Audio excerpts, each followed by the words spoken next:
seated.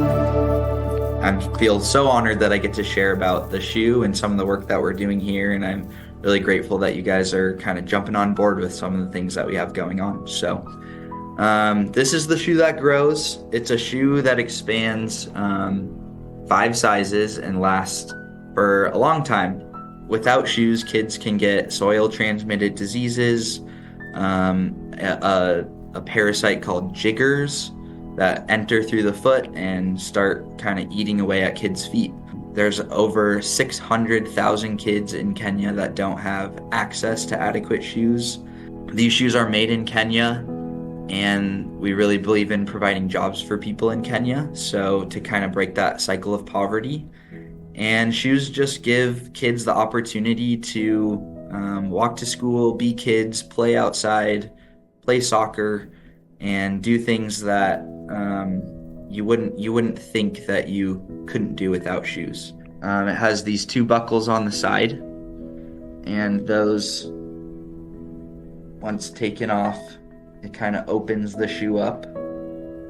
So as the foot gets wider, they can adjust to the sides, and then as their foot grows, the front expands outwards, and then also the back. So we just hit 500,000 pairs distributed. This is actually a new version of our shoe that it's not even on our website yet. That has really reduced our price point for making the shoe. So for only $10, $10 gets one of these pairs to a kid in Kenya. We're able to mass produce these a lot quicker, therefore giving more kids shoes. Hi, everybody. Good morning.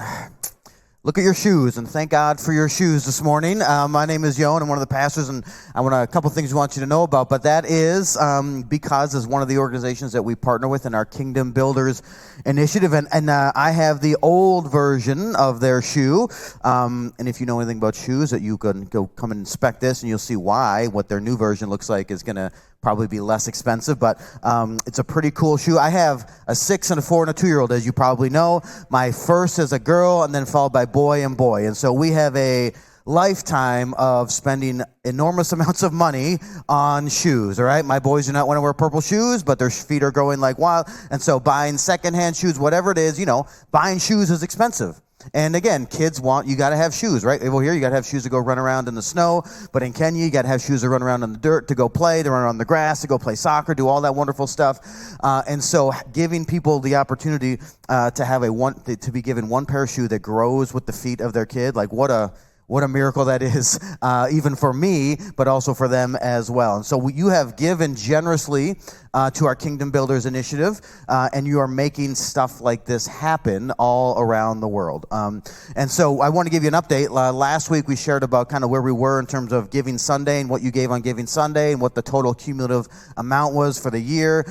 Giving Sunday, roughly around $8,500 or just shy of $8,000 came in on Giving Sunday, which put us into $165,000 for the year. And then last week, a bunch of people gave an extra $15,000. So we're in about $180,000 was given to our Kingdom Builders initiative. And if you are, clap for yourselves and for... And if you're, again, the Kingdom Builders Initiative is 3 things. It is we're advancing God's kingdom globally, this would be the Be.Cause shoes would be a part of that global initiative. Locally, with stuff like the rescue mission, with some of our local missionaries, and then investing in our next generation of Christian leaders, which is, again, we're going to see some fun stuff with that this coming year in 2026 as we redo the basement and remodel it for a space for our students and all sorts of different ways in which that shows up. And so we love the fact that we say that on the wall. We say the gospel transforms our heart and our homes and our neighborhoods. And that includes a whole bunch of ways in which we give of our time and our talent and our treasure. So financially, you have given over and above your regular tithes to support the ministry of this church, and all of that money is going to go to people globally, locally, and in our next generation to advance God's kingdom. So thank you for your generosity. Thank you for responding to the Holy Spirit as He kind of prompts your heart to say, what does it look like to live generously with our finances in the same way that we serve a generous God who gave everything for us, as we kind of were reminded of this middle week as we celebrated Christmas. Right?